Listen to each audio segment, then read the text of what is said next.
అందరికీ నమస్తే. నేను మీ Suman, registered hydrogeologist, ground water department, Telangana state. ఈరోజు పడమటిపల్లి తండ గ్రామానికి సంబంధించిన ఒక ఆవాసంలో కాటికబండ తండ అనే గ్రామంలో సర్వే చేస్తున్నాం. ఆవాసం ఇక్కడ పైన పడుతున్న ఈ ఏదైతే దున్నిన చిలక ఉందో ఆ ఏరియాలో సర్వే చేస్తున్నాం. మరి మా టీం వాళ్ళు కూర్చొని డేటా కలెక్షన్ చేస్తున్నారు. అయితే ఈ చుట్టూ పరిసర ప్రాంతాల్లో ఏ విధంగా ఉంది, ఇక్కడ ఇప్పటికి 4 బోర్లు వేశారు, ఫెయిల్ అయింది. ఎందుకు ఫెయిల్ అయింది అనే విషయాన్ని కనుక పరిశీలించినట్లయితే ఇది మొత్తం సీట్రాక్ ఉంది, ఒక హిల్, గ్రానైట్ హిల్ ఏరియా. ఇలాంటి గుట్ట ప్రాంతాల్లో తక్కువ లోతులో వాటర్ పడే అవకాశం ఉంటుంది. ఎక్కువ లోతులో వేయాల్సిన అవసరం ఉండదు, ఎక్కువగా ఫెయిల్ అవుతుంటాయి.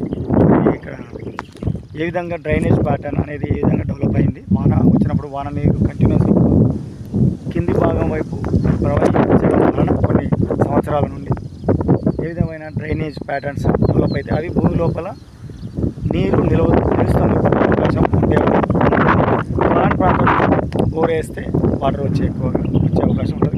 కాబట్టి దున్నిన చిలకంతా సైట్ అవుతుంది.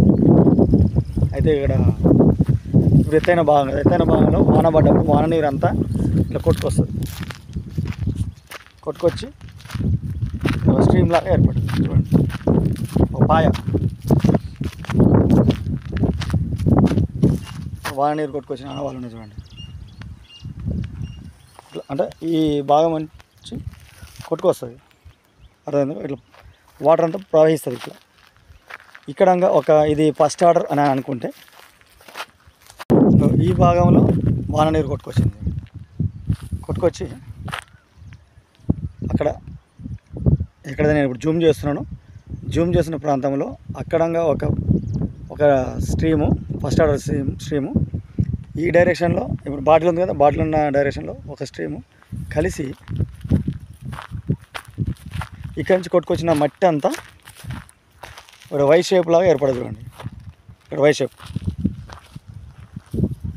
దీన్ని ఒక స్ట్రీమ్ లాగా ఇదో స్ట్రీమ్ ఫస్ట్ ఆర్డర్ కలిసి సెకండ్ ఆర్డర్కి వెళ్ళిపోతాయి. అయితే ఇక్కడ ఇది ఎక్కువ, ఇప్పుడు తక్కువ ఇక్కడ వాటర్ వచ్చినప్పుడు, ఇక్కడ తక్కువ వాటర్ వచ్చినప్పుడు ఎక్కడైతే రెండు కలిసి జాయింట్ కలిసిన దగ్గర ఎక్కువగా ఇసుక, ఎక్కువ సోర్స్ ఆఫ్ వాటర్ అనేది అక్యుములేట్ అవుతుంది. అక్కడ అక్యుములేట్ అయ్యి ఎక్కువగా ఆ ఏరియా వాటర్ అనేది భూమి లోపలికి ఇంకుతానికి అవకాశం ఉంటుంది. ఇక్కడ ఏమైనా సీట్రాక్ లాంటిది ఉన్నట్లయితే కింది భాగం వైపు రన్ ఆఫ్ అవుతూ వెళ్తుంది. ఈ విధమైన డ్రైనేజ్ ప్యాటర్న్లు భూమి లోపల ఏర్పడ్డప్పుడు వాటిని మనం ఐడెంటిఫికేషన్ చేసి మీ భూమి లోపల వాటర్ సోర్స్ అనేది ఎక్కడ ఉంది, first order second order streams ఎక్కడ ఉన్నాయి అని తెలుసుకొని బోర్ పాయింట్ పెట్టే